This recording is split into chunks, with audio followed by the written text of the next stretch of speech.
Maulan ngayon.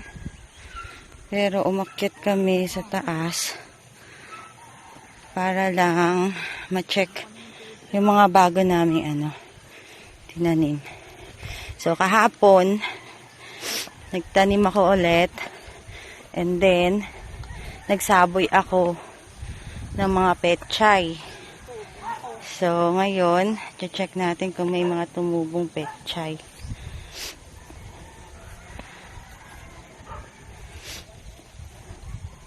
May mga kalat-kalat na tumubo. Ayan, sa gitna, oh.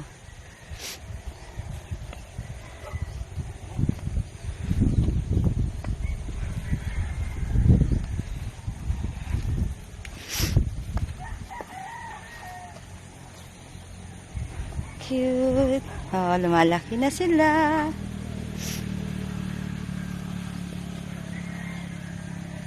Okay pa naman yung mga sili ko. Natatakot ako gabi, baka tumba sila at malakas ang hangin.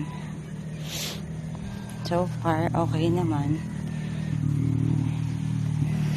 Itong lahat may mga bagong punla na to eh. Nataniman ko na lahat yan.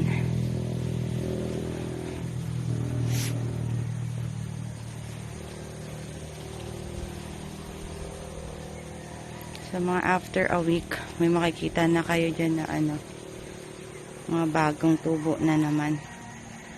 So, dyan nilagay ko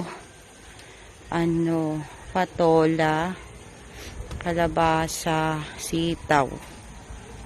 Yung mga tinanim ko dyan. Tapos, nag-transfer din kami ng mga ibang tanim dito. Kasi, yung iba mga hindi nagsisilakihan. So, transfer namin. Nilagyan ulit ng pataba. Yan. Pero sobrang laki na ng difference. Ang cute na nila. Dito nagtanim ako dyan kahapon ampalaya ulit. Yan, puro ampalaya yan. Hanggang to.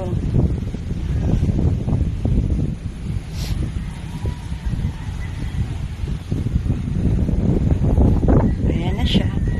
Ganda lang pagmasdan. Green na silang lahat ngayon.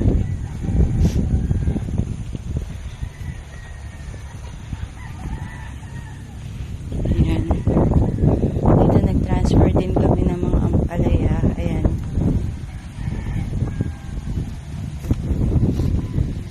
Lagyan namin ng patabayan. Diba? So, ganyan nakalawak yung gulayan. Tapos susunod doon, and then yan, susunod lilinisin pa yun doon sa dulo. So marami na talagang mga gulay yan may tatanim dyan. So nakaka-relax, nakakawala ng pagod. Nakita mo silang ganyan na mga nagsilakihan na worth yung pagod. Yung kamatis lumalaki na. Kasi green pa, oh. Pero ang cute niya. Laki na niya.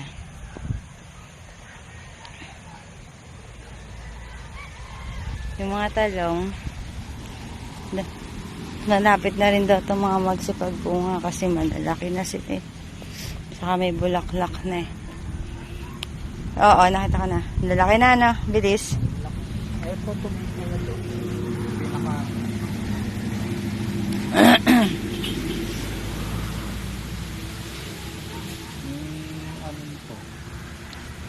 Bulaklak na yung sitaw.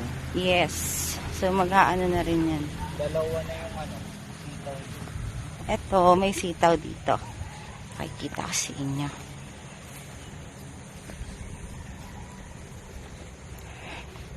Kasi sitaw to eh. Tring! Ganyan. Oh. Silipin mo muna yung kalabasa. Sitaw na. Diba? Nakakatuwa. Sunod, meron na tayong mapipitas na gulay. Sili, lumaki na kayo. Dito, ito yung sa papaya. Diyan ko tinanim siya. Tanim ako dyan ng papaya kahapon.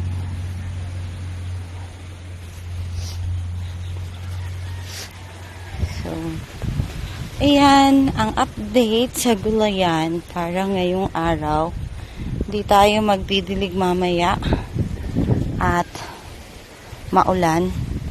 Kahapon pa ng gabi maulan siya.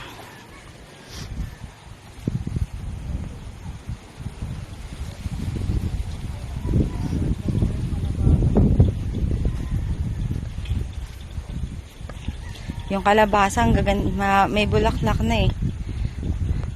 Kaso lang nahuhulog yung bunga. Kaya yung iba nabubulok. Pero yung ito na malaki, ayan na siya. Malapit-lapit na yan. Oh. Pambulaklak. Pwede na yung ma-harvest susunod. Kasi malaki na siya. Tinatago namin para hindi Bulok. mabulok sa makuha. Kaya yan nilalagyan ng cover. So, ayan.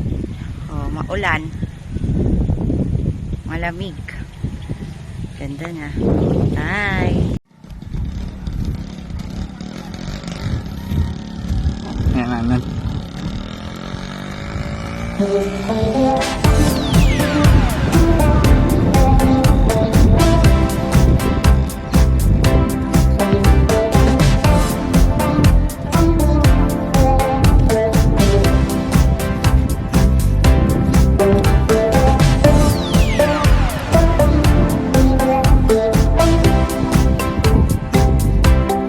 Kaya? Gusto mo yan ah.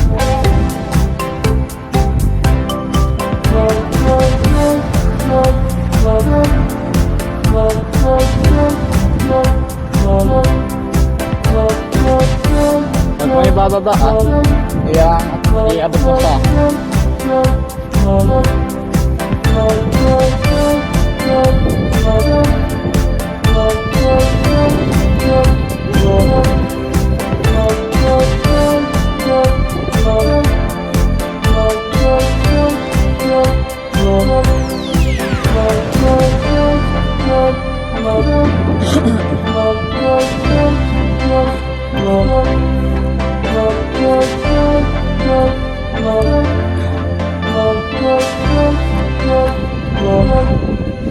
Thank you.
sila ng bagong taniman.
Init ngayon. Hindi katulad kahapon na umulan. So, mamaya ay mainit. Kailangan nating magdilig.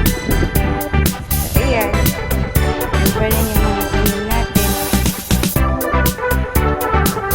Yung pipino ko, ng isang araw ko lang siya tinanim. Pero, tumubo siya agad. Charan! Pipino ko, ayan, tumubo agad, oh. 2 days pa lang yan. Oh.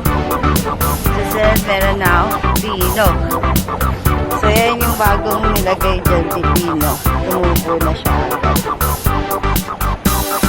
So, yan, naglipat kami ng mga tanim. Silian na. Tapos doon nagtanim ng bago. Ayan, nililinis na. Nagsusunog ngayon dito. Malawak na ang pwedeng taniman. So, ayan. Malinis na siya. Tataniman din yan. Oh. Nililinis na nila ngayon. Sobrang init.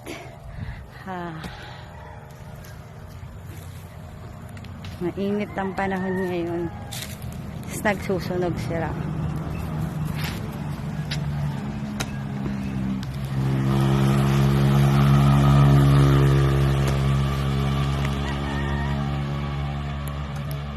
Yan na ang lahat ng gulayan.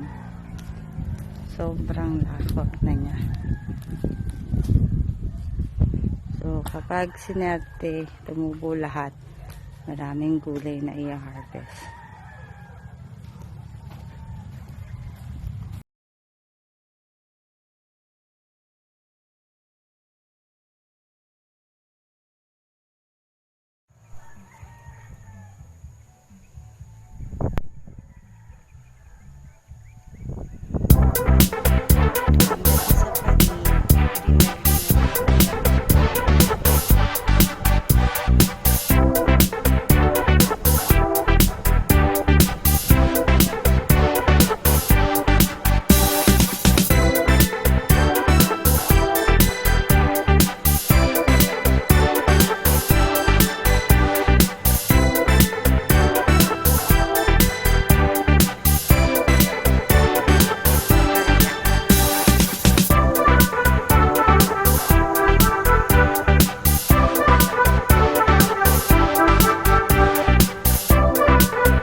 ang bunga. Yun, oh.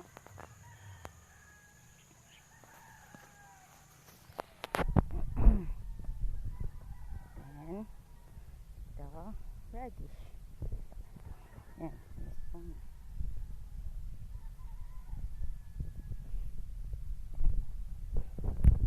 Doon. Gumagawa sila ng bagong taniman. Nagbubungkal ulit sila.